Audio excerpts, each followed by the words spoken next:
Si vous êtes actif sur LinkedIn, il y a peut-être des chances que vous soyez atteint vous aussi du syndrome de la princesse. Si vous ne savez pas ce que c'est, il est temps d'en parler car ça peut avoir des conséquences désastreuses pour votre activité.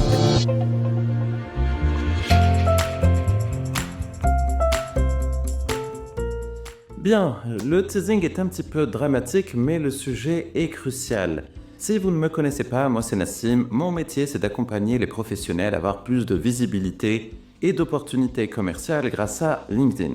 Et il y a effectivement quelque chose que je vois assez souvent et pas plus tard que la semaine dernière en rendez-vous avec une personne qui est intéressée par tout le côté LinkedIn, créer des opportunités. Elle m'expliquait quelque chose que j'ai trouvé un petit peu étrange et un petit peu dommage et en totale contradiction avec ses objectifs. La personne, elle est dans le domaine de, on va dire, elle a une expertise et elle recherche des clients professionnels. Et sa stratégie actuelle, telle qu'elle me l'exposait, reposait sur quelque chose de très simple. Publier sur LinkedIn 1 à 2 fois par semaine avec la personne au niveau de l'entreprise qui est en alternance, puis c'est tout.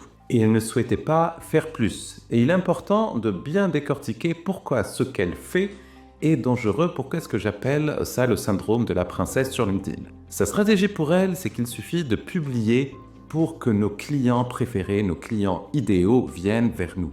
Et si vous me connaissez un petit peu, vous savez que je lutte chaque jour contre cette idée qui est parfois un peu trop répandue sur LinkedIn, car non les amis, il ne suffit pas de publier ou de bien publier sur LinkedIn pour que nos clients préférés, nos clients de rêve, nos clients de cœur viennent à nous. Ça ne fonctionne pas comme ça. Alors, je vais passer outre le fait que confier ces publications à un étudiant, à un stagiaire, à une personne en alternance, c'est pas forcément la meilleure des idées, bien que si on a la bonne ressource, si on a quelqu'un qui comprend un petit peu comment fonctionne la publication sur LinkedIn, qu'est-ce qu'il faut faire pour toucher, pour impacter, pour avoir de la visibilité, c'est peut-être intéressant aussi quand on manque de temps. Voilà, je ne suis pas un dogmatique, je ne dis pas qu'il est nécessaire tout le temps de publier ses propres publications. Je connais des personnes qui n'y arrivent pas, qui ont trouvé le bon système, qui ont délégué aux bonnes personnes pour avoir un résultat qui tient la route. Donc ça, je le mets de côté. Mais se dire que ces clients vont venir parce qu'on a fait une publication qui va les impacter, alors j'ai vu les publications de la personne, je peux quasiment garantir qu'il n'y a personne qui va venir vers elle directement quand on voit les publications en question. Parce qu'elles sont fades, elles sont plates, ça ne crée pas de lien, ça ne montre pas ce qu'elle peut apporter en tant que professionnelle. Petite parenthèse, je pense que c'est une professionnelle remarquable. Je mets juste en doute sa stratégie sur LinkedIn. Et le fait de se dire, je vais publier, on va me voir, on va venir me consulter, on va m'envoyer des demandes, on va prendre rendez-vous, ça ne fonctionne pas et je vais vous le prouver. À quand remonte la dernière fois où vous avez vu la publication de quelqu'un sur LinkedIn, mais je pourrais parler de n'importe quel autre réseau social, et vous vous êtes dit, cette personne, je veux la contacter car je veux travailler avec elle. Je n'avais rien d'autre à faire aujourd'hui que de prendre rendez-vous avec cette personne que je n'attendais pas, mais j'ai vu sa publication passer, et là j'ai un coup de foudre professionnel. Répondez sérieusement à cette question. Mais à quand remonte la dernière fois où vous avez contacté quelqu'un avec qui vous n'avez jamais échangé sur les réseaux sociaux ?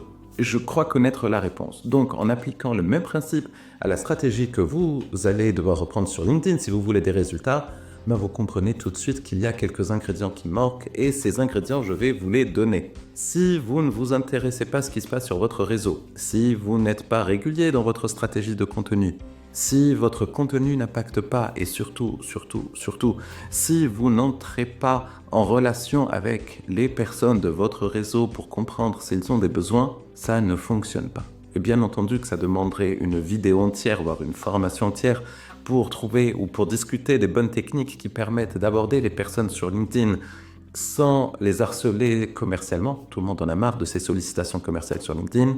Voilà, vous allez passer à côté de tout le potentiel que présente ce réseau. Ma recommandation pour vous, ne vous contentez pas que de publier, allez créer des échanges. J'aborderai certainement ce sujet dans d'autres vidéos. Mais voilà, il se passe des choses que quand on crée des échanges avec d'autres professionnels sur LinkedIn, et si vous savez quelle est la typologie de professionnels que vous pouvez aider, ne perdez pas de temps.